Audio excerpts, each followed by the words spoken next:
Last line कहाँ तक हम पहुँचे हैं ये तो पता चलेगा, उसके आगे की कहानी पढ़ी जाएगी।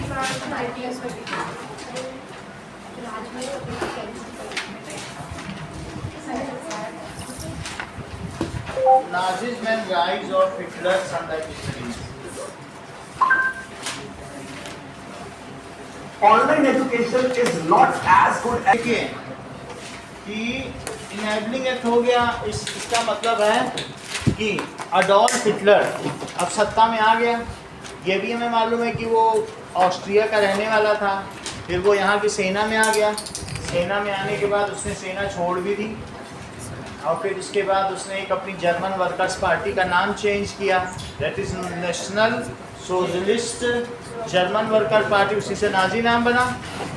वो नाजी की पार्टी 2.6% वोट पाई थी 28 के इलेक्शंस में, लेकिन जब बाद में इलेक्शंस हुए महामंदी के बाद, डिप्रेशन के बाद, तो वो सबसे बड़ी पार्टी बन गई, दैट इज 34%, कितना 37% के साथ लार्जेस्ट है। फिर उसने वहाँ की जो जर्मन राइट स्टैग पार्लियामेंट ही जलवा दी। तो उसके बाद उसने क्या किया, सारी शक्तियाँ अपने हाथ में ले ली, उनको जो दूसरी पार्टी उनको रिस्पॉन्सिबल ठहराया, उनको बैन कर दिया, तो तुम लोग नहीं कोई कर सकते। Only the Nazi party and the affiliated party can now participate in elections. इसके अलावा उसने एक अपनी सीक्रेट एजेंसी बनाई। सीक्रेट एजेंसी का क्या नाम था, बोलो? गेस्टापो या जेस्टापो। तो उसे पता जर्मन और स्टेट पुलिस, उसी से नाम आया। उसके अलावा एसएस और एसपी तुम्हारी बुक में लिखा है, वो भी कुछ सीक्रेट एजेंसियाँ थी। गेस्टापो, एसएस और एसपी बोल्ड लाइन में लिखा हुआ, तो वो सीक्रेट एजेंसी। ओके, मिल जाएगा, जहाँ गेस्टापो लिखा वहीं लिखा होगा, जल्टो में पलटो में मिल जाएगा, है कि नहीं? तो कितनी सब उसकी सीक्रेट पुलिस थी,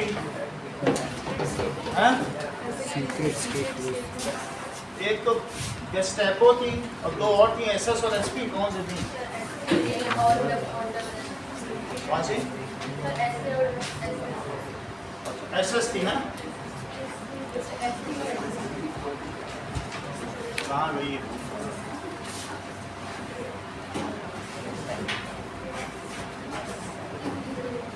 ना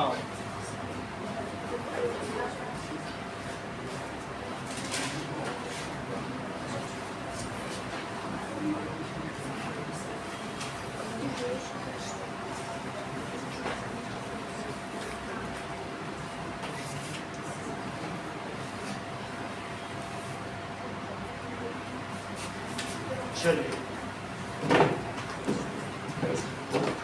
now once in power, Nazi quickly began to implement their dreams of creating a racial community.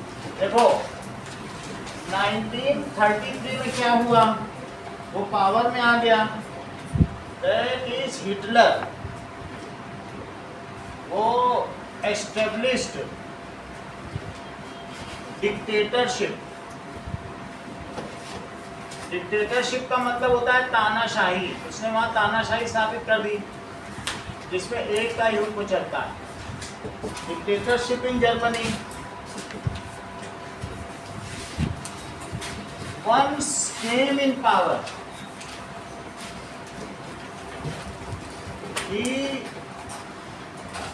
उसने क्या किया, he worked on his propaganda। वो अपने प्रोपेगेंडा पे काम करने लगा।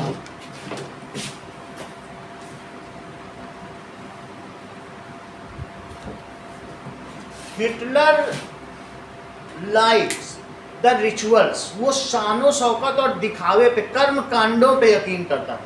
कहता था ऐसे करना चाहिए, ऐसे घुमा के करो, ऐसे लोगों को वो फंसाए रखता था। कर्मकांड का मतलब जो शानो शौकत, अगर उसको अपनी दिखानी है सेना तो खूब लंबी सेना, बढ़िया ड्रेस, बढ़िया झंडे तमगे, ऐसे दिखाई तो यही सबसे बड़ी सेना। दिखावे में ज़्यादा यकीन करता था। तो वो किस चीज़ पे यकीन करता था? That is rituals. रिचुअल्स का मतलब जैसे हमारे यहाँ हवन ववन होता है ना, वो रिचुअल्स कहते हैं ना, कर्मकांड, ऐसे वो भी वही सब काम करता था। तो उसने he has a dream of exclusive racial community. उसका एक ड्रीम था कि ऐसी कम्युनिटी बनाओ जो कि रेशियल हो। उसी समय में एक चार्ल्स डार्विन हुए थे साइंटिस्ट, जो अंग्रेज इंग्लैंड के थे, वो उन्होंने कई देशों की यात्रा की थी, उनका भी है, उसी से ये प्रभावित था। सो ही वाज, वो किससे इंस्पायर्ड था बोलो? Inspired by Charles Darwin. Charles Darwin के बारे में तुम पढ़ोगे अगली क्लास में। इनका है योग्यतम की उत्तरजीविता का सिद्धांत, that is survival of the fittest. ये कहते हैं जो जितना फिट है वही दुनिया में जी सकता है, और जो फिट नहीं है नेचर उसको एलिमिनेट करता चला जाएगा।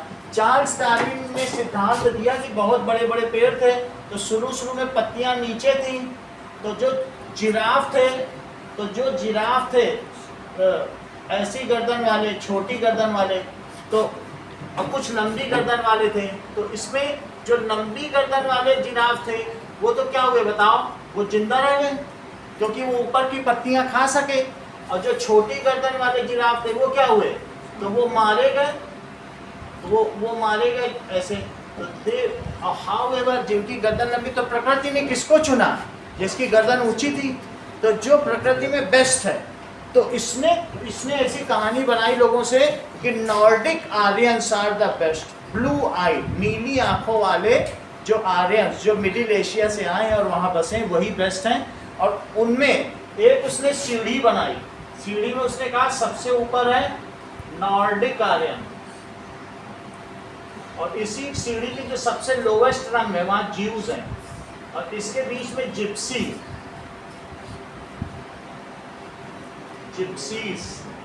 और इसके अलावा नीग्रो, रेड इंडियन। उसने एक अपने मन से सीढ़ी बना ली, और रेड इंडियन जो अमेरिका और या कहीं से है, उसने कहा सबसे ऊपर कौन है? That this is the superiority, ladder of superiority बना ली। उसने कहा इनसे इंस्पायर्ड है, और सबसे योग्य कौन है? Nordic Aryans. So Nordic Aryans should remain only in race and others are to be eliminated. Nature नहीं करे तो हम ही मारे देते हैं, नेचर नहीं करे तो हम ही मारे। तो उसने क्या बताया डार्विन? अब वो कैसा सोचता था? Now he has dreamed of creating a racial community. He dreamed of creating a racial community.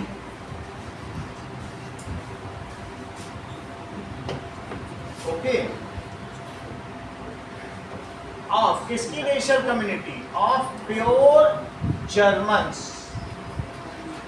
Germans की बनाना चाहता था। जर्मन्स कौन थे? Germans were blue eyed race of Middle Asia. ये मिडिल एशिया से आई थी। मिडिल एशिया से कुछ लोग भारत आ गए, उनको आर्य कहा गया, और जो वहां चले गए उनको नॉर्डिक आर्य कहा गया। आर्यंस तो हम भी हैं जो यहाँ है। तो हम यहाँ आए, लेकिन यहाँ भी पहले से बहुत भारत अच्छा था। तो जो यहाँ के मूल निवासी थे, पूजा पाठ करते थे, उनको द्रविडियंस कहा गया। तो साउथ में द्रविडियंस है, और नॉर्थ में कौन है? आर्यंस।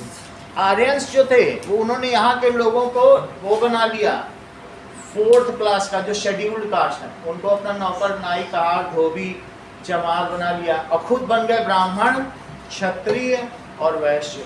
जो ऊपर की 3 जातियाँ थी, उन्होंने जाति सिस्टम बना लिया। बोले हम यहाँ आए हैं तो हमें भी नौकर चाहिए। तो जो यहाँ के वनवासी थे, आदिवासी थे, बोले तुम सब हमारे नौकर हो, तुम लोग कपड़े धोने लग जाओ, तुम ये लग जाओ। इसीलिए जो दलित लोग हैं वो अपने आप को आर्यंस नहीं मानते, कहते हम तो यहाँ के मूल निवासी हैं, तुम आए हो 5000 साल पहले। तो they could not accept this system. और सिर्फ उन्होंने ऐसा नहीं किया, जाति व्यवस्था के आधार पर उनको अपमानित भी किया। अब उसी के लिए वो लोग लड़ रहे हैं, संघर्ष कर रहे हैं, रिजर्वेशन पाने। बात समझ में आई कि नहीं? तो ये चीज़ है। लेकिन फिर भी मुझे ये समझना चाहिए कि मिडिल एशिया से वही रेस 2 जगह गई, एक इंडिया आ गई, एक वहाँ चली। जो इंडिया में आई, इंडिया ने उस समय पहाड़ों में रह के तपस्या की, हिमालय ने उनको बहुत योगदान किया। उन्होंने यहाँ 4 वेद बना डाले, ऋग्वेद, अथर्ववेद। उसमें इतनी साइंस है, इतना मैथ्स है। सिर्फ उन्होंने ध्यान लगा के ज्ञान से आज भी दुनिया लोहा मानती है। बहुत मेहनत की। आर्यंस जो सबसे सुपीरियर रेस, आर्यंस ने अपने आप को सबसे बेस्ट प्रूव कहाँ किया? इंडिया में। 4 वेद बनाई, 18 पुराण बनाए, उपनिषद बनाए, ये सब बना, न जाने कितना लिटरेचर, इतना लिटरेचर बना दिया कि वो तक्षशिला और नालंदा में 6 महीने तक अलाउद्दीन खिलजी ने आग लगाई तो चलता, इतना लिटरेचर। और वो लिटरेचर, उसी के आगे बुद्धिज्म आया, सब कुछ आया, क्योंकि उसी से सब लिटरेचर था। दुनिया आती थी नालंदा में और तक्षशिला में पढ़ने, इतना लिटरेचर। तो किसने बनाया? आर्यंस की रेस में ही तो आगे 3 धर्म बनी, उन्हीं आर्यंस में, उन्हीं सनातन में सिख धर्म बन गया, बौद्ध धर्म बन गया, जैन धर्म बन गया, उन्हीं आर्यंस में तो बना, because we were so evolve. बोलो बात समझ में आ गई कि नहीं? लेकिन जो वहां पहुंचे जर्मन, उन्होंने कुछ खास नहीं किया, बस वो तो ये था, उन्होंने बस ज्यूस को मारा है और कुछ नहीं किया। तो ये बात तुम्हें पता चल गई, ये कौन थे? वहां जो पहुंचे उनका क्लाइमेटिक कंडीशन की वजह से उनकी आंखें नीली हो गई। तो अगर हम ये कहें कि ब्लू आइड जर्मन, तो जरा देखो कैसे होंगे।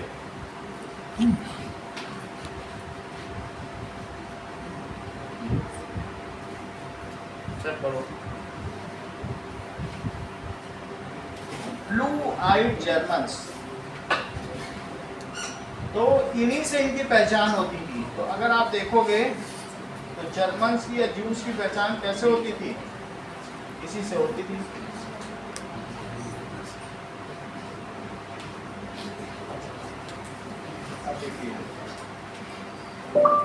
Blue eyed Germans,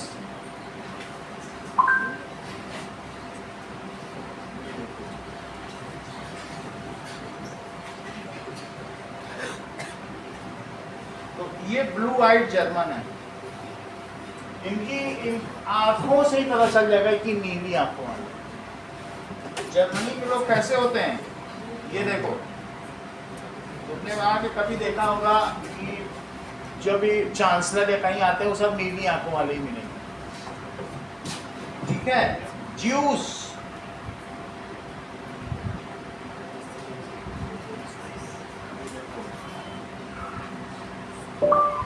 morphology of Jews, juice कैसे दिखते होंगे? तो ज्यूस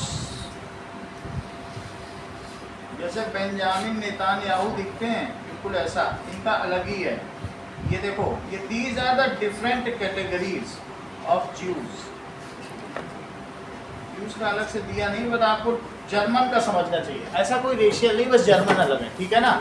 जिप्सी और अलग अलग तरीके के। तो उन्होंने क्या माना?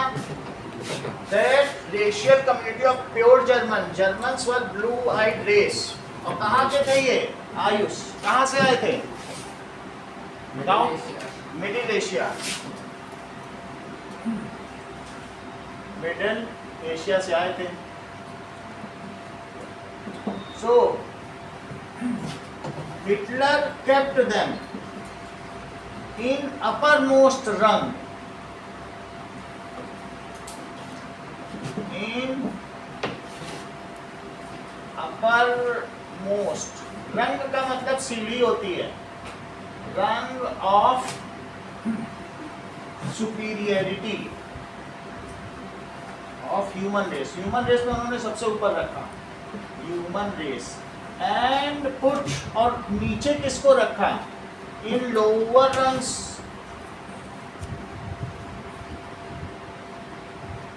उसने लोअर रंग्स में किसे किसे रखा? That is Jews, gypsies and blacks. Jews, Jews का मतलब यहूदी, यहूदी। जिप्सी, जिप्सीज कौन है? जो पाकिस्तान या अफगानिस्तान से जो पंजाबी लोग भाग के गए थे, वहाँ सब जगह रहे। पंजाबी भी बहुत इधर उधर घूमते हैं, भागते हैं तो अपनी जगह से, तो उन्होंने भी आप देखो सब जगह ज़्यादातर पंजाबी बसे, उनको जिप्सी कहा है। Jews, gypsies and blacks. Jews were kept. Jews को सबसे नीचे रखा, at lower most rung. ये बात सही है कि अपनी बुक में भी देख लेना कि जो Jews हैं, they are highly skilled। तो ये देखो, अगर कुछ पैसा है तो ये दिखाया जाता है कि जूस इस पैसे पे बैठा हुआ है और सबसे मालदार पार्टी है, ये दिखाया जाता है। और छोटी टोपी पहने ये ज्यूस है और ऐसा उसके पास खूब सारा पैसा है, बहुत सारा पैसा, नोट गिरे पड़े हैं। सो ज्यूस को ये माना जाता है कि उन्होंने सोसाइटी को जम के लूटा है। सारे लोग इनको नापसंद करते हैं। आज भी देख लो सबसे सफलतम कौन है? इजरायली। इसने 90% ज्यूस को ख़त्म कर दिया, लेकिन जो 10% बचे थे सारी दुनिया में भाग भाग के चले गए थे, वो फिर से वापस आए और उन्होंने अपना देश इजराइल बनाया, भगा दिया था इसने से। बात समझ आई कि नहीं? तो ज्यूस ऐसे माने जाते हैं, इनको अनवांटेड माना जाता है। अगर इनकी नाक देखी जाए तो पकौड़े जैसी होती है। This is the nose. तो उसने बोला कि इनकी नाक जो है जे टाइप है। इनकी नोटबुक में उसने सिलेबस चेंज करवा दिया। ज्यूज आर वर्मिन्स, रैट्स, ये कीड़े मकोड़े और चूहे हैं। These are highly undesirable and are to be eliminated. इन्हें जितनी जल्दी सोसाइटी से बाहर निकाल दो। अच्छा, बात समझ आई? ऐसा इसने प्रोपेगेंडा बनाया, ये सारा इसने बताया। अब जरा देखिए, सो he wanted to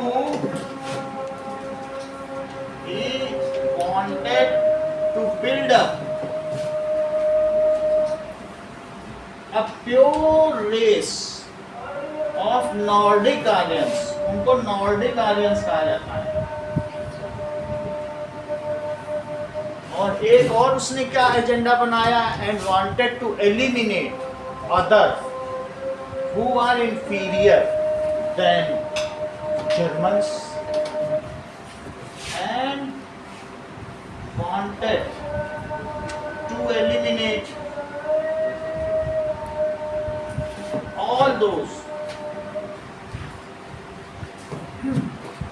who were inferior to, that is Nordic Aryans। जब नॉर्डिक आर्यंस बोले तो आप जर्मनी समझिए। नॉर्डिक आर्यंस के अलावा सबको करना चाहता। अब जरा देखें कि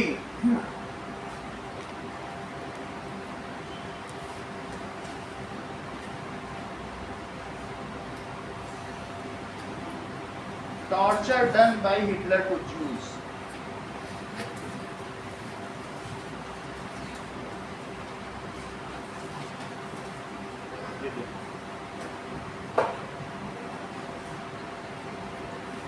Continue to be a tragic historical lesson in man's innate deep disdain for other races, religions, and classes of people. Today we'll take a thorough look at SS concentration camps, because history must be examined. Hitler ने Jews के साथ क्या किया? Concentration camp थे और gas chamber, खाली कमरों में नल चालू कर दिए जाते थे, ऊपर से गैस आती थी, उसी में लोग मर जाते थे। और तुम्हारी बुक में बना देखो कितने ढेरों जूते कंसंट्रेशन कैंप के बाद जूते बने कि नहीं? दिस थीस मैनी शूज, वो बाहर बड़े हैं, सब कुछ उतरवा दिया जाता था। ये देखो, ये वो गाड़ियां। और आगे बढ़ो, ये उन मरे लोगों की है, ये बाड़े बंदी है, gas chambers, it is like this. अब जरा देखो कुछ चीजें और आपको बता दी जाएं। Now Jews remain. अगली चीज देखो कि 1933 से इसने ही अपना काम करना शुरू कर दिया। 39 में तो ये किस में व्यस्त हो गया था? वर्ल्ड वार में। क्योंकि 39 तक इसने क्या किया बताइए? Hitler expanded his territory. तुम्हारे में अगर डायग्राम बनाओ बुक में तो मैप देखो कि इसने सोचा जर्मनी लोगों के रहने के लिए सिर्फ जर्मन से नहीं काम चलेगा। उसने पोलैंड जीता, फ्रांस जीता, जैसे फर्स्ट वर्ल्ड वार में नहीं किया था। इसने सबको जीतना शुरू कर दिया। सो ही हैड स्टार्टेड 33 में सत्ता में आया था। Now Hitler has started expanding territory. उसने चेकोस्लोवाकिया जीत लिया, और क्या जीत लिया? पोलैंड जीत लिया, France. Most of the territories आपके बुक में देखो कौन कौन सा है, दैट इज द एरिया। अब इसमें पिंक कौन सा है? ये ग्रेटर जर्मनी, ये तो जर्मनी है ही है, और कोऑपरेटिंग विद एक्सिस। और ये कौन सा है? That is expansion of Nazi पर। 42 तक इसने कितना कर लिया था? Territories under German occupation, green वाला है जिसे उसने जीत लिया था। जरा सोचो, इसने जर्मनी को भी जीत लिया है और ऑस्ट्रिया हंगरी सबको जीत लिया है। पावर्स कोऑपरेटिंग, और कुछ लोगों की इनके प्रति सहानुभूति थी ना फर्स्ट वर्ल्ड वॉर में, तुम्हें मालूम है? That is treaty of Vienna. Treaty of Vienna में क्या था कि इनके साथ बहुत कुछ वो हुआ था। दैट इज ट्रीटी ऑफ वर्सलीज ना। तो ट्रीटी ऑफ वर्सलीज में बहुत कुछ हुआ था, तो लोग इनके सहानुभूति रखते थे इंग्लैंड वाले की, अरे जीतने दो बेचारा, बहुत लंबे साथ में डिक्लेरेशन दे रहा है। तो आप ये देखिए, there were the most of the territory. Green वाली से जीती तो उसका खुद का है, और पिंक वाली क्या है बताओ, जो उसको कोऑपरेट कर रहे हैं। तो that is Hitler started expanding German territory. तो अब ये देखो,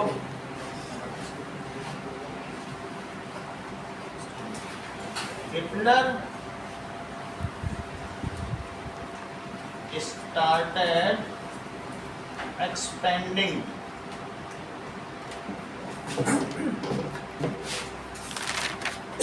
German territory. Okay, so that German people can live better. जो जर्मन बच्चा होता था उसे 10 साल से ही जंग वोल्क में डाल दिया जाता था। इसकी यूथ आर्मी थी, उसका क्या नाम था? 10-year-old boy has to enter in jung bowl. ये कंपलसरी था। ओल्ड बॉय, गर्ल को नहीं डाला जाता था। गर्ल्स को ये माना जाता था कि औरतें समाज का बहुत बॉन्डिंग सिस्टम है, इनको बहुत सारे बच्चे पैदा करने, इनको लड़ाई नहीं करनी है। जो 6 बच्चे पैदा करी, 4 बच्चे पैदा करेगी उसे ब्रॉन्ज मेडल, जो 8 बच्चे पैदा करेगी उसे सिल्वर मेडल, और 12 बच्चे पैदा करने वाले को गोल्ड मेडल। उसको सब चीज़ फ्री होती थी, किसी राशन की दुकान में लाइन नहीं। अच्छे जर्मन बच्चे पैदा करें, और जिसने एक भी गंदा बच्चा जर्मन पैदा कर लिया, लूला लंगड़ा टेढ़ा महंगा, उसको सजा, मार को सजा दे देता। आपको मालूम अभी तुम्हें क्या पता है? 60 लाख है ना, 60 लाख उसने किसको भेजा बताओ? ये ज्यूस को मारा। 1.5 लाख जर्मन को मार डाला। हटो, ये तुम्हारी आंख टेढ़ी लग रही, चलो गैस चैम्बर में चलो। आओ जर्मन, नीली आंख है जब भी, चलो तुम भी चलो, तुम पीछे।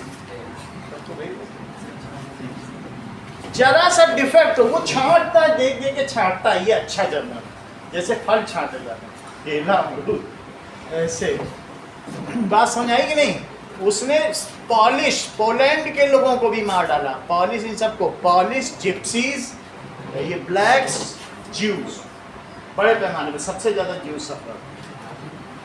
ज्यूज को इसने इसलिए भी मारा और लोगों ने मना नहीं किया। इंग्लैंड वाले बोले अच्छा ही तो है, ज्यूज ने हमारे जीसस क्राइस्ट को मारा था, अच्छा ही तो कर रहा। तो पूरी दुनिया ज्यूज से इसलिए भी नफरत करती थी कि क्योंकि यहूदियों ने ही तो जीसस क्राइस्ट को मारा था, तो इसको और मौका मिल गया। बात समझ आ गई कि नहीं? इसलिए भी लोगों को, क्योंकि सोशलिज्म का मूवमेंट चल रहा था वहाँ पर, लेनिन का, तो बोले यही अमीर तो सब ज्यूज ही हैं, इन्हीं ये मरेंगे तो पैसा मिलेगा, मरने तो। बोलो बात समझ आई कि नहीं? सब लोग ज्यूज से नफरत करते हैं, जैसे अमीरों से सोशलिज्म तो चल ही रहा था, कार्ल मार्क्स का जमाना था, तो यही मारे। अब कुछ लोगों ने ये भी मान लिया था कि जो ये पैलेस ऑफ वर्सलीज में ट्रीटी हुई थी, तो ज्यूज की वजह से ही हमारे ज्यूज और पैसा दे देते तो हम ना आते। बहुत सारे फैक्टर थे, तो यहूदियों को सब सेठ साहूकार थे तो मरना पड़ा। रेड इंडियंस तो अमेरिकन को कहा जाएगा, अगर वो अमेरिकन तो खैर कहीं गए नहीं, बट ब्लैक्स के नाम से आप जानते हैं, ठीक है? रेड इंडियंस ना बोले आप, इन्हें ब्लैक्स बोलते हैं, या पॉलिश, पॉलिश लिखो, क्योंकि अमेरिकन तो कहीं नहीं गए। पोलैंड के लोग, उनको भी खूब मारा, उनकी जमीन ले ली, उनको भी मारा। अब कितना कितना मारा मैं डिटेल दिखाऊंगा। जब 10 साल का लड़का होता था, लड़कियों को नहीं भेजता था सेना में, लड़कियों को रखा था कि जर्मन लड़कियां बच्चे पैदा करें, तुम्हारे में मार्जिन में लिखा है द गुड वुमेन्स आर, उन्हें सॉफ्ट हार्टेड होना चाहिए, और लड़कों को लोहे और पत्थर जैसा मजबूत, ऐसे लिखता था। अभी दिखाएंगे बुक में, एक जगह साइड में लिखा हुआ। So 10-year-old boys are sent to, कहाँ भेजा जाता था बोलो? German youth army. और उसमें वो लेके क्या थे मालूम है कि हिटलर हमारे भगवान है, मैं मरते दम तक मेरे खून की आखिरी बूंद हिटलर के लिए दी जाए। तो उसमें लिखा है enter which was Nazi youth organisation. हाँ देखो नाजी यूथ ऑर्गेनाइजेशन, देखो नाजी यूथ ऑर्गेनाइजेशन। पहले उनको आइडियोलॉजी सिखाई जाती थी और उसे क्या कहा जाता था, कॉल्ड जंग वॉल। देखो जंग वॉल। तो 10 से 14 साल तक इसको आप ऐसे लिख लें 10 to 14 years। Old students are sent replaced. Now let us see the etymology of jung wall.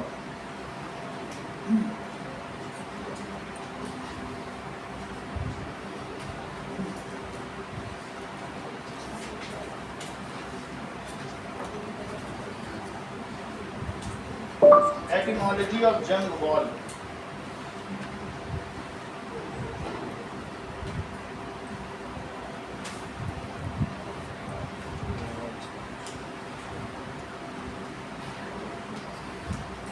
Youth people है तो पीपल, वॉल का मतलब तो होता है पीपल, और जंग से समझो यंग, वॉल का मतलब पीपल।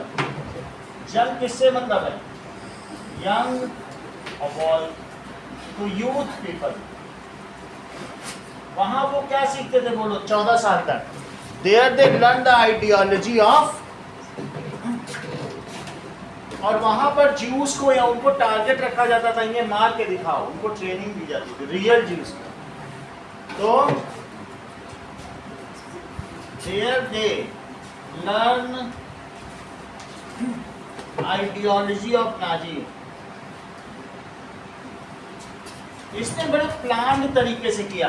इसने सबसे पहले बोला जो ज्यूज हैं वो अलग सीट पे बैठेंगे, जर्मन्स अलग सीट पे बैठेंगे स्कूल में। तो सबसे पहले अलग अलग बैठाया, उनमें की इन्फीरियरिटी की फीलिंग। फिर धीरे धीरे इसने सिलेबस चेंज कर दिया। फिर जो ज्यूज थे इनको पोलैंड डिस्पैच कर दिया। जो सोसाइटी में जितने ज्यूज थे उनको नौकरी से निकाल दिया। ऐसे किया धीरे धीरे। जब ये सत्ता में आया था तो इन्हीं ज्यूज ने ही तो इसको वोट दिया था। पहले इसने सोशलिज्म कब चलाया, लेकिन अब वो जो सोशलिज्म है वो तो रखा रह गया ना, नेशनल सोशियलिज्म। सोशियलिज्म बता देंगे, इसी से तो जलाई है वो, अब रह दिया, अब रेशियल पे आ गया इसको। अभी देखो ऐसा ही इटली के मुसोलिनी ने किया था। तो मुसोलिनी की जो आइडियोलॉजी वो फासिज्म है और जो हिटलर की वो नाजिज्म है। मुसोलिनी भी यही काम करता। तो इसीलिए कई बार तुम सुनते होगे कि ये राहुल गांधी कहते हैं कि मोदी फांसीवादी हैं, नाजीवादी हैं। वो हर अपने चुनाव होते हैं, जब वो कहें फांसीवादी हैं तो कहेंगे मुसोलिनी की तरह, जब नाजीवादी बोले तो समझो हिटलर बोले। तो बोलते रहते हैं। चलो अब एट 14 ईयर्स में क्या होता है, 14 साल तक तो वो लोग जंग वॉल में रहते थे। यंग वॉल, वॉल का मतलब समूह होता। किसी भी ग्रुप को दास वॉल, that means group of singing persons. Young वॉल, ग्रुप ऑफ यंग पर्सन्स। वॉल का मतलब है ग्रुप। एट एज ऑफ 14 क्या होता था बताइए। सो 14 to 18 years, these boys join। अब ये हिटलर की यूथ आर्मी में ज्वाइन कर लेते थे, ठीक है। Join Hitler youth organisation. कौन कौन सा है हिटलर यूथ, और चिल्ड्रन था हिटलर यूथ, सब एक ही नाम है हिटलर यूथ। और कोई नाम है श्रेया तो बताओ।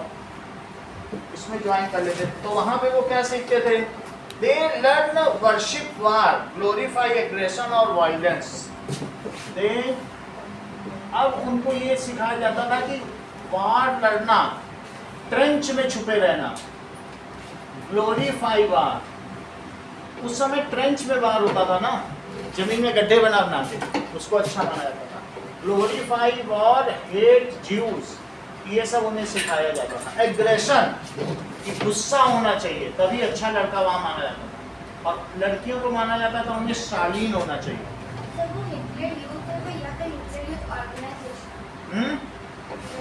सर हिटलर यूथ ऑर्गेनाइजेशन या फिर हिटलर यूथ, अब इसमें तो दोनों में ही, नाजी यूथ ऑर्गेनाइजेशन दोनों में लिखा। हिटलर यूथ एक बोल्ड लेटर में लिखा, हिटलर यूथ, ये नाम था उसका, बोल्ड लेटर में हिटलर यूथ लिखा। और ना पूरा ये हिटलर यूथ का ये भी ऑर्गेनाइजेशन, दोनों हिटलर यूथ ऑर्गेनाइजेशन। उसका नाम जंग वॉल, उसका नाम हिटलर यूथ। इसका नाम क्या था? जंग वॉल, और इसका नाम है हिटलर। सर इसमें नाजी यूथ ऑर्गेनाइजेशन, ये दोनों ही नाजी यूथ ऑर्गेनाइजेशन। उसके बाद अब वो भी यूथ ही हैं, तो नाजी यूथ ऑर्गेनाइजेशन में दो हैं, नाजी यूथ ऑर्गेनाइजेशन, एक है जंग वॉल और दूसरा क्या है, और एक है हिटलर यूथ। ये यूथ के हैं। तो जंग वॉल किसके लिए है? 10 to 14 ईयर्स, और ये 14 to 18 ईयर्स। और फिर इसके बाद नाजी आर्मी आ जाएगी, और उसमें फिर कितने से ईयर? 18 ऑनवर्ड्स, 18 ईयर्स के आगे उसमें ज्वाइन करना।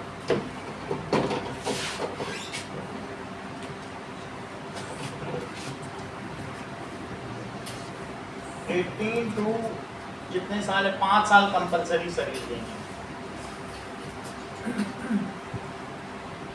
18 ईयर्स तो 23 ईयर्स, और फिर उसके आगे और देना 5 साल की कंपलसरी सर्विस। अब देखिए, they have to join labour service. तो ये अब ये जो भी नाजी आर्मी, इसका दूसरा नाम है लेबर सर्विस, ये नाजी आर्मी। अब आगे देखिए, ये सब चीजें भी वहां सीखते थे कि एग्रेशन एंड हेट डेमोक्रेसी। ये दिखाया जाता था कि डेमोक्रेसी अच्छी नहीं है, ऐसा उनकी सब बुक में, उनके सिलेबस में ऐसा कर दिया गया था, वहां भी ये सिखाया जाता था। At age of 18 they join, compulsory था लेबर सर्विस, चाहे लेबर सर्विस बोलिए चाहे Nazi army, and fight for the nation to serve the armed forces.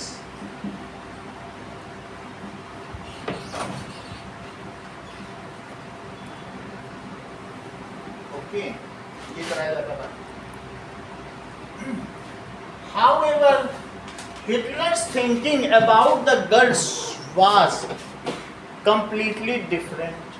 लड़कियों के प्रति वो उनको कहीं नहीं भेजता। Hitler's thinking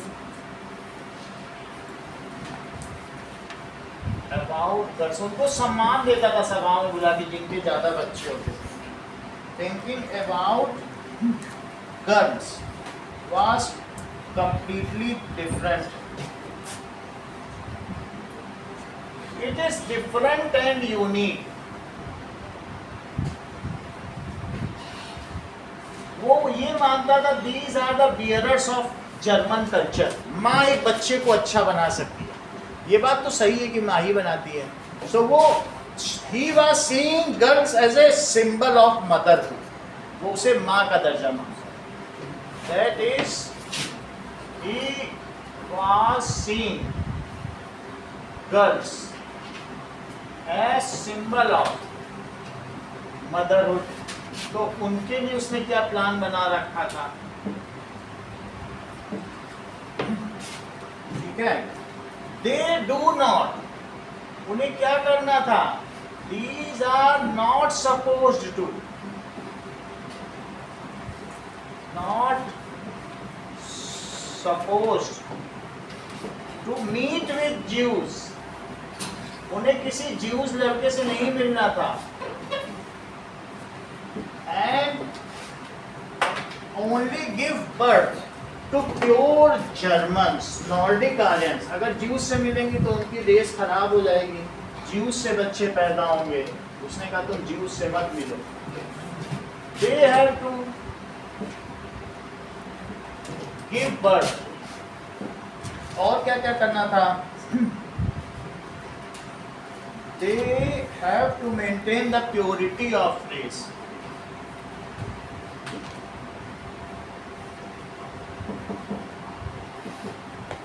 वैसे तो ज्यूस का आना जाना भी वर्जित था, प्योरिटी जहां पर जर्मन्स रहते थे।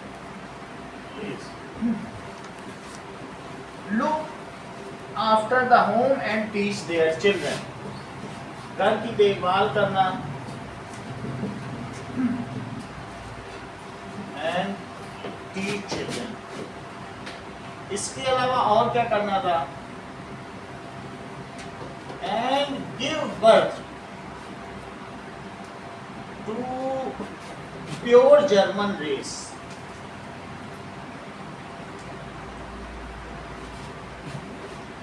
चिल्ड्रन, ऐसा काम करो। Now they have to teach their children the Nazi values।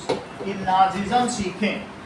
लड़के को क्या सिखाया है कि तुम्हें युद्ध करना है, ट्रेंच में रहना है। जबकि ट्रेंच की असलियत यहाँ थी कि वहाँ बहुत बहुत दिनों तक डेड बॉडी पड़ी रहती थी, उनमें बदबू आती थी। वहाँ चूहे डेड बॉडीज को खाते थे, जरा देर झपकी लगी तो पैर में ही चूहे खाने लगते। इतनी ऐसी असलियत ये थी, लेकिन फिर भी ऐसा सिखाया जाता। ट्रेंच गड्ढे होते हैं ना जिसमें लोग बैठ के युद्ध करते हैं, तो ऐसा इनको सिखाया जाता था। इसके अलावा इन नाजी जर्मनी, जो जर्मनी नाजिज्म के टाइम था उसको नाजी जर्मनी कहते हैं। ऐसे जर्मनी का बाकी पीरियड तो जर्मनी कहा जाएगा, लेकिन जो हिटलर के समय का युद्ध था, तुमको मालूम है कि 33 से जब तक ये युद्ध चला 45 तक चला है। 45 में इसने अपनी प्रेमिका के साथ गोली मार ली कि अब हमें मरना होगा, नहीं तो ये लोग हमारा वही हाल करेंगे जैसे हमने इनको तड़पाया है पूरी दुनिया को, सब कब्जे किए, सबको मारा पीटा, तो ये इससे अच्छा कि हम खुद को मार। नाजी जर्मनी, इसलिए उस युग को क्या कहा जाता है? All mothers were not treated equally. जो अच्छे बच्चों को जन्म देती थी उनको सम्मान मिलता था, रेल यात्रा बस यात्रा में छूट मिलती थी, ब्रेक की लाइन में वो क्यू नहीं लगाना पड़ता था, और जो खराब बच्चों को जन्म देती थी उनको सजा भी मिलती। The mothers were not treated equally. जबकि इसमें मदर का कोई रोल नहीं है, लेकिन ऐसे वो करता था। वर नॉट ट्रीटेड इक्वली, वो जो करता था वो टोटल गलत था। Women who gave birth to undesirable child, women who gave birth, जिसने ऐसे बच्चे को जन्म दे दिया जिसकी नीली आंखें नहीं हो, तो वो जान जाएगा कि ये किसी ज्यूस के प्यार में पड़ गई है, फिर उसे मार दिया जाएगा। Birth to undesirable child, उन्हें क्या किया जाएगा? Are given punishment, are given punishment and who gave birth to desirable child. ऐसा तुम्हारी बुक में कोई चित्र बना है? एक बना है, देखो। To desirable child are awarded।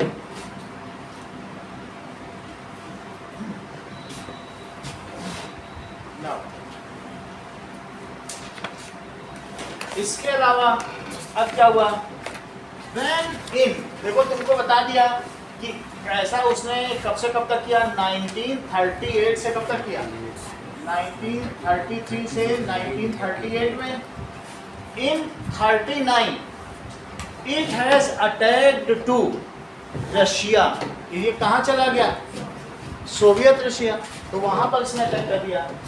तो विच स्टार्टेड वर्ल्ड वार 2, इसी की वजह से स्टार्ट हुआ world war 2 in 1939। It has made, Hitler ने क्या किया, Hitler made a secret treaty 3 लोगों से। इसने मुसोलिनी, अभी मैंने मुसोलिनी का तुम्हें नाम बताया जिसमें फासिज्म कहते हैं। मुसोलिनी कहाँ का था? तुमको मुसोलिनी, तुम्हें इटली मालूम है कहाँ पर है? तो अगर ये देखो यूरोप में यहाँ इटली है और ये इंडिया है, और देखो ये इंडिया हो गया, ये जापान है। तो इसमें जापान और ये इटली है, इटली, और ये क्या है, जर्मनी। तो इन तीनों लोगों ने, ये इसने बहुत सारी एक्सपेंशन कर दी थी, तुम्हारे बुक में एक मैप भी बना हुआ है। इन तीनों ने ट्राईपार्टाइट संधि की, 3 लोगों की संधि है, इसलिए इसका क्या नाम पड़ा, ट्राईपार्टाइट, गुप्त संधि, कि हम पे कोई भी आक्रमण करेगा तो वो तुम पे आक्रमण माना जाएगा और तुम हम उसके फिर हमारी तरफ आ जाए। हम में से किसी पे भी कोई है, किसी को मालूम नहीं था। जब ये अपनी एक्सपेंशन कर रहा था, इधर से इसने फ्रांस को ले लिया, ये फ्रांस ले लिया। अच्छा तुमको ये मालूम है यहीं पे तो पोलैंड है, पोलैंड को भी इसने कब्जा कर लिया, इधर इधर की जमीन ले ली। इवन इंग्लैंड में इसने 14 फाइटर जहाज भेज दिए थे सेकंड वर्ल्ड वॉर, और उसने बहुत ज़्यादा बमबारी लंदन में की, लंदन तबाह कर दिया, लंदन तक तबाह कर दिया। लेकिन जब ये यहाँ रशिया में घुसा तो ये इसकी सबसे बड़ी गलती थी, क्योंकि रशिया में -70 डिग्री था, इसके सैनिकों को लड़ने का। एक नेपोलियन ने गलती की थी, वो वाटरलू में हारा था, वो भी रशिया में, नहीं तो जीत रहा था अच्छा खासा। इसको भी लालच आ गई कि पूरा रशिया ही अब कब्जा लो। लेकिन हर जगह की क्लाइमेटिक कंडीशन, टोपोग्राफी अलग अलग होती है। उस टेरेन में इसके सैनिक लड़ ही नहीं पाए, जमीन से पैर ही उखड़ गए। ठंडक में कैसे कोई लड़ पाएगा -70 डिग्री में? तो ऐसी स्थिति में क्या हुआ, उनकी सेना ने इसको बर्लिन तक खदेड़ दिया, बर्लिन तक पहुंचा के फिर वापस चल दिया। सर वो इसे 2 जगह पे कब्जा कर रहा था। 2 जगह, उसने 2 फ्रंट खोल दिए, एक अपना वेस्टर्न फ्रंट खोल दिया, ये उसकी गलती थी। अगर ये 2 फ्रंट और एक ईस्टर्न फ्रंट भी खोल दिया, अब 2 तरफ से हमले होने लगे तो क्या ये बच पाएगा? अदरवाइज वो युद्ध जीत रहा है। ठीक है, फिर उस समय जापान भी अपना एग्रेसिव है। जापान तो ये सब यहाँ पूरा कब्जा किए जा रहा था। जापान ने तो गदर मचा रखी थी, उसने ऐसी ऐसी गन्ने पीरने वाली मशीन बना रखी थी, उसमें एक तरफ से मेजर और जनरल को डालता था, दूसरी तरफ से जूस निकालता था। इतना हालत खराब कर रखी थी। जब लोगों ने देखा कि जापान ने क्रूरता के, बम गिराना अलग बात है, लेकिन ये सब तो नहीं करना चाहिए ना, एक फौजी को ये करना चाहिए, बम गिरा दो, गोली मार दो, छोड़ो चलो आगे, वहाँ पीस रहे हो तुम इंसानों को। बोले आगे से अमेरिका ने बोला जब हिरोशिमा नागासाकी पे बम गिराया तो वहाँ बोले ये सब तुम यहाँ कर रहे हो, आगे से एक जापान की सेना नहीं होगी, अब तक नहीं थी, 1 साल पहले बनाई। तुम जैसे क्रूर लोगों की तो सेना होनी ही नहीं चाहिए।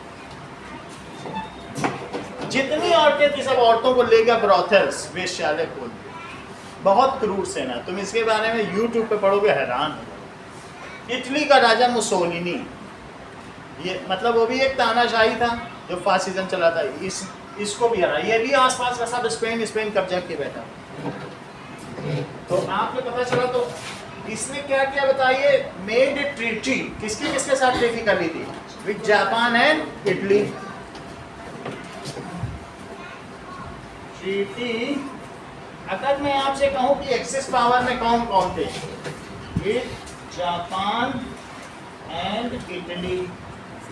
Now, when Hitler attacked, कहाँ पे अटैक किया?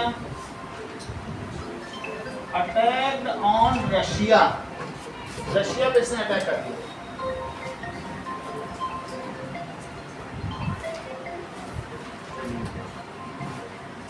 हेलो हेलो, हाँ जी, नमस्ते मैडम जी। किससे? हाँ बात करेंगे।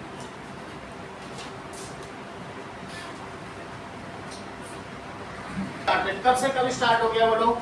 World war 2 started. German has won या occupied most of the territories of Europe. सही है?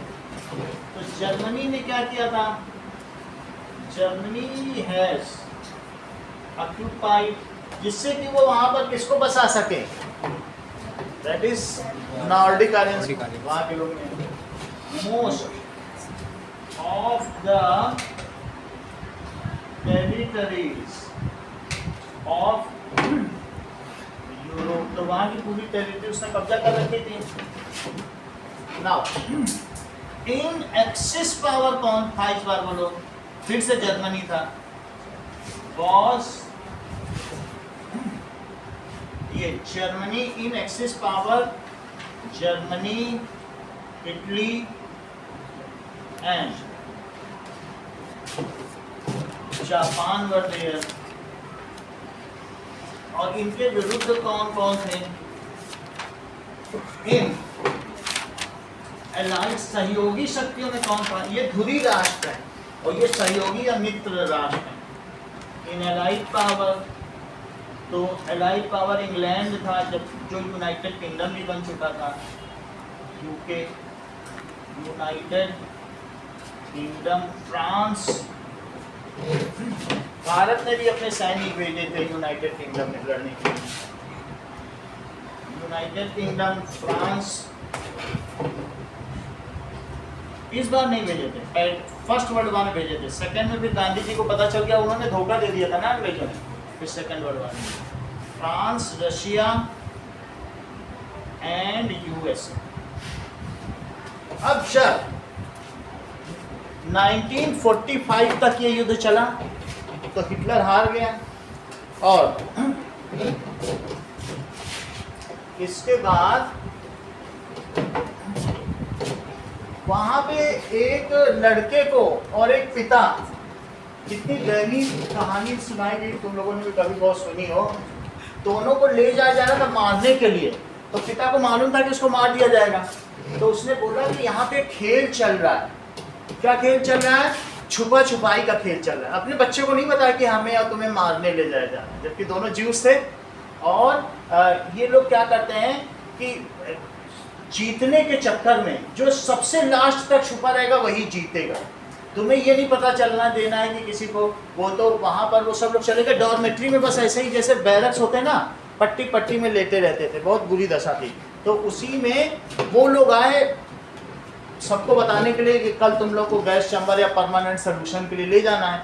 लेकिन अब वो लोग तो ज्यूस थे, वो जर्मन लैंग्वेज नहीं जानते थे, तो उसने बोला कौन है जो जर्मन जानता है? तो ये निकल के आया, इसी वो लड़का था छोटा और बोला हम जानते हैं। तो उसने बोला, वो बोलते जा रहे थे, बोल रहा था हाँ तो ये खेल अभी कुछ दिन और चलेगा। वो कुछ और बोल रहे हैं कि तुम लोग को कल गैस चैम्बर ले जाना है। ये खेल गैस चैम्बर तक भी जाएगा, अपने लड़के को सुनाने के लिए। मैं बोला अरे पापा तो सब जानते हैं, जो इसमें ज़्यादा छुप पाएगा दूसरे को ढूंढने की कोशिश ना करें। फिर अगले दिन सबको ले जाया गया, लड़का छुप गया कंटेनर के पीछे। इन लोगों को, इसके पिता को ले जाया गया, मार भी दिया गया। ये लड़का 3 दिन छुपा रहा कि हम जीत जाएंगे, और तब तक वर्ल्ड वार खत्म हो गया, सहयोगी शक्तियां आ गई और ये लड़का निकल के आया। जब लोगों ने पूछा तुम क्या कर रहे हो, तो पूछा क्या हम जीत गए। इसको ये नहीं पता कि इसके पिता मर गए। आप समझे कैसी कैसी कहानियां, जब देखोगे तो पता चलेगा ना, समझ आ गई ना बात कि वो पिता मर गया सिर्फ इसलिए कि बेटे को बताएं। और तुम्हारी बुक में लास्ट में दिखाया है कि लोगों ने घड़ों में बीज रख दिए, चिट्ठियां रख दी, क्योंकि किसी को पता ही नहीं चल पाया, जिससे कि लोगों को इतना पता चल जाए कि हिटलर ने उन पर क्या अत्याचार किया, लोगों तक सिर्फ मैसेज पहुंच सके। लोगों ने बीज रख के गाड़ दिए थे जमीन में। लास्ट में एक आध ऐसा चित्र बना हुआ इस सीड्स के साथ गाड़, नहीं बना तो भी यही है, तो वो हम दिखा देंगे। अब ये देखो, in 1945 the world war ended with the atomic bomb attack on Hiroshima and Nagasaki.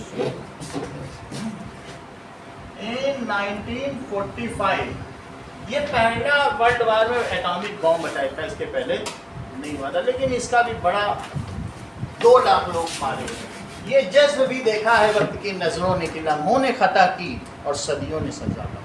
आज भी लोग वहाँ लूले लंगड़े कर रहे हैं। That is World War II. Ended with, ठीक है, दैट इज डिफीट, किसकी डिफीट हुई? डिफीट ऑफ जर्मनी, या आप ये कह सकते हैं कि and other Axis power. Sir World war 2 की वो टाइम कितने कौन से साल में हुआ? क्या सर इसका टाइम पीरियड क्या था वर्ल्ड वॉर 2? दैट इज, इसमें भी तो 1939 से 1945 था, और इसमें जो एलाइड पावर थी उसमें लास्ट में ही आया था, मालूम है, पर्ल हार्बर में जब अटैक हुआ था यूएसए में, तो अभी हम दिखा दे रहे हैं पर्ल हार्बर कहाँ है। तो ये एलाइड पावर, और दूसरा कौन था? Axis power. इसमें जर्मनी था, इटली और जापान, जबकि इसमें क्या था? यूनाइटेड किंगडम, फ्रांस, रशिया और यूएसए ज्वाइन। ये हमेशा एक ही साल ज्वाइन किया, और सबसे बड़ा फायदा ये था कि ये इसने कभी अपनी जमीन पे युद्ध नहीं लड़ा, इसीलिए तो यूएसए आज नंबर 1 है। यूएसए ज्वाइन इन 1945, जिस समय ये ज्वाइन किया उसी समय जीत हो गई, समझ में आ गई बात? तो तुम देखोगे यहीं पर, ये जब यहाँ पर है, ये है, ये क्या चीज है? ये यूएसए है, मतलब इसमें नॉर्थ अमेरिका और साउथ अमेरिका है, सही है। जापान ने या इसका नेवल बेस था, ये यूएसए का, ये है यूएसए। यूएसए कितना है? ये नेवल बेस पर्ल हार्बर पर इसने, यही जापान है, इसे आक्रमण कर दिया, सिर्फ बम गिराया। उसने जब बम गिराया तो उसने इसके ऊपर एटॉमिक बम गिराया, दो इसके 2 शहर तबाह कर दिए, 1-1 लाख लोग। वो तो 100-200 को मार रहा था, वहाँ 345 लोग मारे गए। एटॉमिक बम से तो 1-1 लाख 1.25 लाख लोग हो गए। वो पहला वहाँ का, मतलब दुनिया का पहला एटॉमिक बम था। वो इतना डर गया कि अगले ही दिन बोला क्या क्या चाहते हो, ठीक है सेना नहीं रखेंगे, नहीं रखेंगे, नहीं रखेंगे। बहुत डर गए, पूरी दुनिया डर गई थी कि ऐसे भी बम होते हैं क्या किसी के पास। है ना, किसी के ऊपर जो 100 आदमी मारे और कोई 1 लाख मार दे तो क्या होगा। फिर उसके बाद तो बहुत मनोबल बढ़ गया एलाइड फोर्सेस का कि अरे हम लोग के पास ऐसे ऐसे बम है। फिर तो जीतते चले गए। जिसके पास ये न्यूज़ गई वो सब पीछे हट गए। जापान ने ही सरेंडर कर दिया, जापान ने सरेंडर कर दिया, सर तो यूएसए ने हिरोशिमा और नागासाकी में क्यों छोड़ा? सर एटॉमिक बम गिराया। भाई उसने यहाँ बम गिराया, उसने यहाँ गिरा दिया, 2 शहर पे गिराया। दोनों बड़े बड़े शहर थे, डेंसली पॉपुलेटेड थे, मार दिया, लोगों को ही मार दिया। टोक्यो में तो हाँ? टोक्यो होगा उस समय, लेकिन उसने इन्हीं दोनों पे गिराया। या वो की राजधानी है टोक्यो, लेकिन गिराया ही नहीं दोनों। क्यों चुना वो पढ़ना पड़ेगा, लेकिन दोनों डेंसली पॉपुलेटेड। हो सकता है इंडस्ट्रियल सिटीज हो, क्या पता क्या हो। तो इसके बाद क्या हुआ बताइए। Now Hitler shot dead himself, और उसने कहा कि मेरी बॉडी नहीं लगनी चाहिए, इतना केरोसिन डालो कि आग लग जाए। हम नहीं चाहते कि मेरी बॉडी को, क्योंकि उसने देखा था कि मुसोलिनी की बॉडी को कैसे लोगों ने चीथड़े किए, वो बहुत डर गया। बोला हम नहीं चाहते कि मेरी बॉडी, जबकि वो क्रिश्चियन था, उसने हिंदुइज्म के हिसाब से अपना बुरियल करा दिया ना। हिटलर शॉट डेड, और उसके 12 अफसरों ने भी अपने आप को गोली मार ली। फिर देखा अरे यहाँ तो ये सब कत्लेआम मचा है, दुनिया को कुछ पता ही नहीं है, परमानेंट सोल्यूशन एनेस्थीसिया ये सब दे रहा था। दुनिया हैरान रह गई। गांधी जी ने भी 2 लेटर लिखे, मित्र हिटलर तुम ये क्या कर रहे हो, लेकिन ये माना नहीं किसी की भी बात पर, ठीक है। फिर उसके बाद जानते हो उनको, इनके ऊपर मुकदमा चला उनके ऑफिसर्स पर, और सिर्फ 7 लोगों को मृत्यु मिली, 60 लाख, क्योंकि उन्होंने बोला कि फर्स्ट वर्ल्ड वॉर में किया इसके ऊपर ज़्यादा, तो इसने सेकंड वर्ल्ड वॉर करा दिया, अब करेंगे कहीं थर्ड ना करा दे, इसलिए इसको सजा मत दो, छोड़ो। समझ आई? फर्स्ट वर्ल्ड वॉर ने ज़्यादा किया था तो सेकंड वर्ल्ड वॉर करा बैठा, बोले अब नहीं करो कुछ। 7 लोगों को सजा, which is minimal, very less in comparison to what that is. इसको कहते हैं होलोकास्ट। पूरी तरीके से उसने विलुप्त कर दिया ज्यूज को, होलोकॉस्ट का मतलब है कंप्लीटली इवैक्यूएशन, खत्म कर। तो Hitler shot dead and burn his body,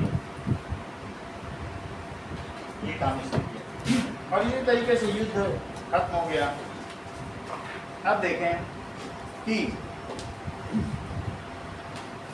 कुछ चीजों के बारे में हम लोग पढ़ें। जीनोसाइड का क्या मतलब है? That is killing a particular race of human। तो उसने एक रेस को खत्म करना चाहा ना, जैसे चीनियों को खत्म कर दो, रेस ऑफ ह्यूमन। इसका मतलब है जीन को खत्म कर दो। साइड यानी किलिंग, जैसे तुम्हें मालूम है ना फीमेल फीटिसाइड, फीटस को किल करना, जीन को ही किल कर देना, एक रेस को ही खत्म। Killing a gene plus side, इसको किलिंग कहेंगे और plus gene. Now Hitler has done genocide of Jews. So लिखो Hitler has killed 60 million Jews. 60 million का मतलब समझते हो 6 crore. 60 million Jews which is 90% of total population of Jews। भागने का भी मौका नहीं दे रहा था कि भाग जाएंगे। Total population of Jews। उसने वैसे ऐसे कहा था कि ठीक है ज्यूज अलग हो जाएं, उधर नॉर्थ के कोने में चले जाएं, वहाँ पर एक बहुत बड़ा रेगिस्तान है, वहाँ सब चले जाएं। 1 महीने का समय दिया जाता। फिर जो नहीं गए लोग ऐसे मानते हैं कि कौन अपना घर बार छोड़ के जाता ना। उसने कहा okay let us take you to Poland for permanent solution. सबको भर भर के ले गया और वहाँ मार ही डाला। बहुत थोड़ी चेतावनी दी थी, लोगों को पता नहीं था कि ये सच में उसने चेतावनी दी थी, लेकिन वो इतनी हल्की चेतावनी थी, वो वास्तव में मारना ही चाहता। It was also known as, ये जो ज्यूज का उसने एलिमिनेशन किया तो it is also known as holocaust. Elimination of Jews is also known as Holocaust। Elimination of Jews is also called Holocaust। का मीनिंग देखें, literal meaning. Literal meaning of Holocaust। Situation where a great many things are destroyed and a great many people die। It is Holocaust। इसने बहुत सारे अच्छे लोगों को मार दिया। इसको कहते हैं विध्वंस, विनाश लीला। आइंस्टीन वाज ज्यूज, उनको अपने देश को छोड़ने पे मजबूर, जबकि कितने महान ज्यूज महान होते हैं उनको इसमें। अब जरा देखो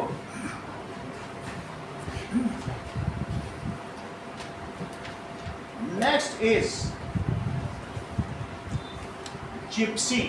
ये कुछ टर्मिनोलॉजी बता रहा हूं। जिप्सी कौन थे? That two communities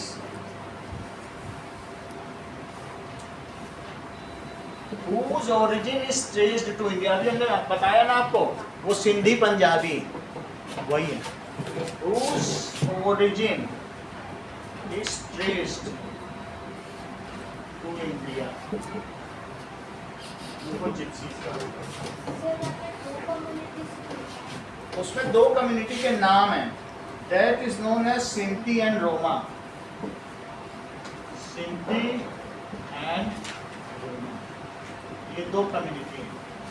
उनमें आपस में फिर डिवीजन हो गया, लेकिन दोनों ही जिप्सी मान जाते थे। काले लोग थे, जैसे आदिवासी टाइप दिखते थे। पॉपराइज का मतलब समझो। इसने क्या किया? पॉपराइज का मतलब होता है मजाक उड़ाना। So it has reduced to absolute poverty। उनको ज्यूस को इसने सारा पैसा छीन लिया और उन्हें क्या किया? Poverty. Jews were pauperized in Hitler regime. सब पैसा ले लिया उनका। So Jews were insulted, उनकी इंसल्ट की गई और इसके बाद evacuated to remote area में लिया गया। ये फॉर एग्जाम्पल मैंने जैसे बताया ना, पोलैंड में ले जाया गया। And vaporized and killed. Vaporize का मतलब हमने रोटी की कहानी सुना, एक एक ब्रेड देता था इतने इतने अमीर लोगों को। तो पॉपराइज्ड एंड किल्ड एंड अल्टीमेटली जो है एंड गिवन मास डेथ, उनको मास डेथ दिया गया। मास डेथ का मतलब समझते हो? Permanent solution which was called as permanent solution।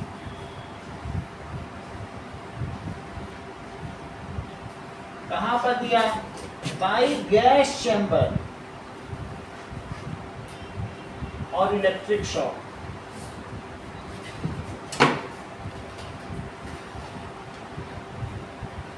इसका मतलब उसने उनको गरीब बना दिया, पॉपराइज कर दिया।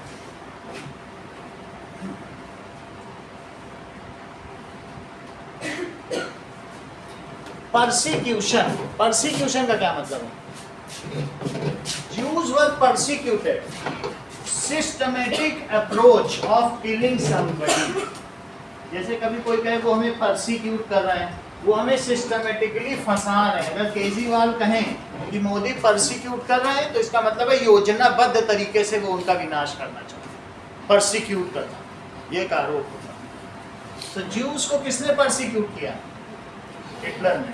पहले उनको सोसाइटी से अलग किया, फिर उनकी ज़मीनें छीनी, उनका मजाक उड़वाया, इसके अलावा बुक्स में लिखवा दिया कि वो कीड़े मकोड़े हैं। ऐसे कार्टून छपवाए जिसमें उसने दिखाया कि ये लोग समाज का खून चूसते हैं, जैसे रैट चूसते हैं ना, तो वैसे ऐसे दिखाए। अब परसिक्यूशन का क्या मतलब है? It is called systematic and organised punishment. क्या तुम्हें ये देखने से चित्र नहीं पता चल रहा है कि कैसे गाड़ियों में भर के भेजा जा रहा है? ऑर्गेनाइज्ड पनिशमेंट है ना, कितने लोग इसमें इन्वॉल्व होंगे। And organised punishment.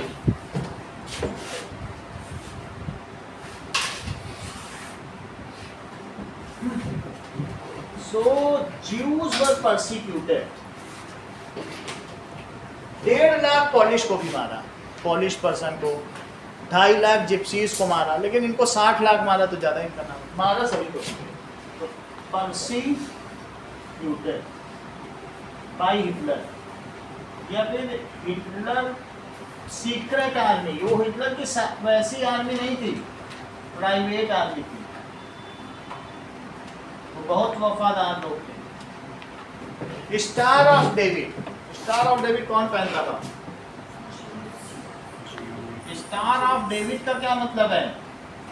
2 inverted equilateral triangle, उसको स्टार ऑफ डेविड। आज ये इजराइल का झंडा है, निशान है ये स्टार, ठीक है। दिस वॉज अ सिंबल, ये अर्लियर था of juice king David. Juice के जो ग्रेट किंग थे डेविड, उनका ये निशान था। However, now Jews has to use this symbol on their shirt or T-shirt where they go। Juice को चोंगा पहनना पड़ता था। ज्यूस टी शर्ट 2 कपड़े नहीं पहन सकते, ऊपर से नीचे तक एक लगा था, देख लो अपनी बुक में से। ज्यूस 2 पीस कपड़े नहीं पहन सकते।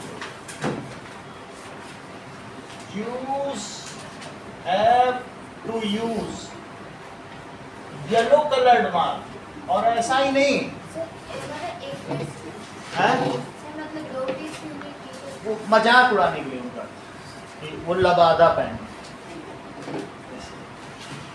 Use yellow colour star of David, David mark, कि लोग समझ सके ये धोखेबाज कौन।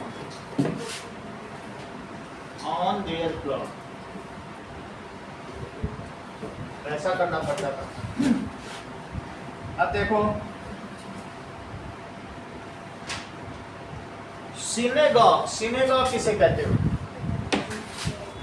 पूजा ग्रह, किसका पूजा करता? ज्यूस का। केरला में सबसे ज्यादा सिनेगॉग है।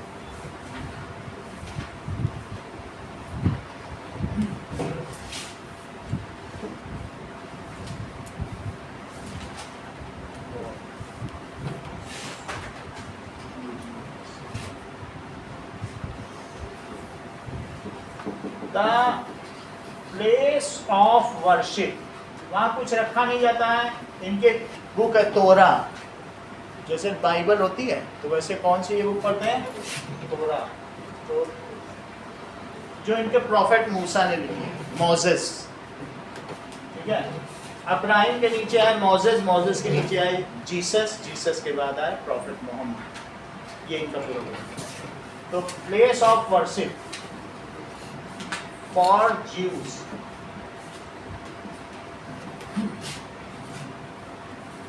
घेटोइजेशन का क्या मतलब है?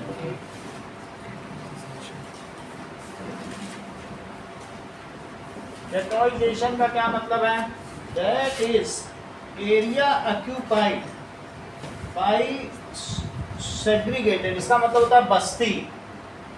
सो a place where Jews are kept before killing.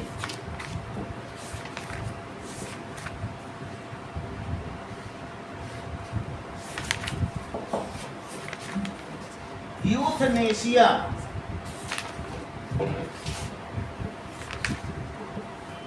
वो बोलता था तुमको जैसे बेहोशी की दवा नहीं होती यूथनेशिया, तो इसको मतलब है आसान मृत्यु। यूथनेशिया का मतलब क्या है? वो कहता था हम तुम्हें ऐसी मृत्यु देंगे कि तुम्हें बिल्कुल दर्द नहीं होगा, मजे से मरोगे। Euthanasia. So practice of a killing, practice of killing a person without pain,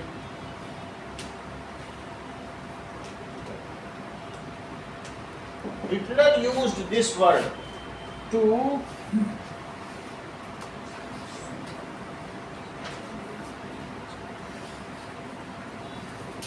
concentration camp. What does it mean by concentration camp?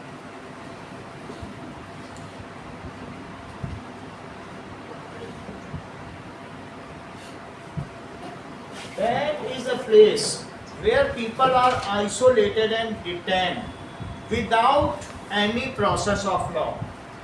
Where people are, किसी से मिलने नहीं दिया जाता है, उनको आइसोलेट कर दिया जाता है, एंड डिटेन, जेल में बंद किया जाता है, विदाउट एनी लीगल फाइंडिंग्स,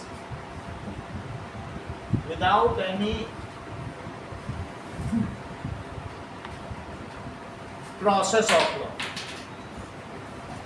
उन पे FIR नहीं किया, बस उठा के बंद कर दिया, ऐसे करते हैं। Process of law. It is surrounded by electrical fences. इसके चारों तरफ क्या होगा? It is surrounded by electrical fencing. कोई इसके बाहर जा ही नहीं सकता है, तो उसको कंसंट्रेशन कैंप कहेंगे।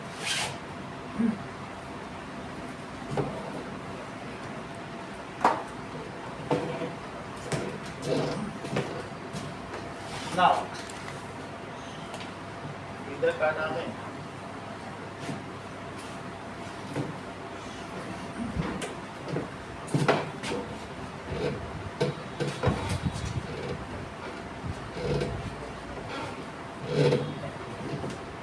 चीजें आपसे पूछी जाएंगी। Jungvolk, write one line on.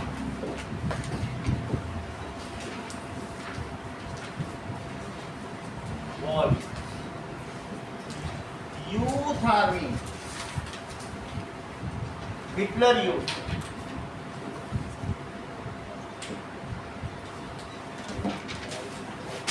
Okay no, गस्टैपो,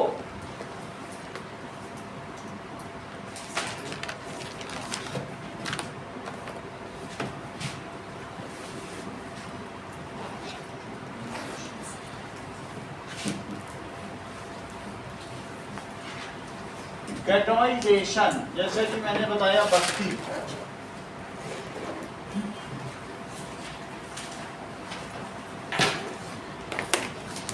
What happened on, एक और चीज लिखनी है, फुल फॉर्म ऑफ नाजी।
देखो जून में क्या हुआ बताओ।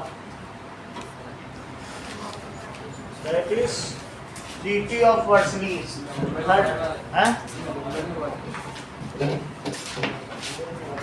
चेक करते हैं। हाँ, November criminals, that is November criminals, इसमें जून डेट दे रहा है, चेक करते हैं।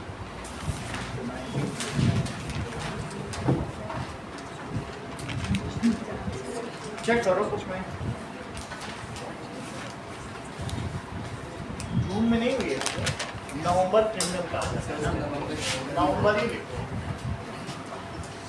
नवंबर क्रिमिनल। वैसे इसमें कहा है नवंबर क्रिमिनल्स है, लेकिन ट्रीटी ऑफ वर्सेस 28 जून की कोई डेट नहीं है, है ना? वही है ट्रीटी ऑफ वर्सेस ना, जो कोई तो 28 जून कोई ट्रीटी ऑफ वर्सेस है। उसके बाद जो हारे हैं, नवंबर में हारे हैं, इनकी सेना तो नवंबर क्रिमिनल्स कहा जाता है, बुक में लिखा हुआ है। अब ये देखो 30 जून को चांसलरशिप ऑफ जर्मनी, हिटलर गॉट चांसलरशिप, इसमें क्या कहेंगे, दैट इज एब्सोल्यूट। उसने क्या किया था, power, that is enabling it, enabling it pass और डिक्टेटर बन गया। इस समय क्या किया, that is great depression involve, ये एक्सपेंशन ऑफ टेरिटरी, हिटलर ने अपने एक्सपेंशन किया ना टेरिटरी का, और इसके अलावा मास किलिंग ऑफ ज्यूज। इसमें क्या होगा, वर्ल्ड वॉर 2, ओके।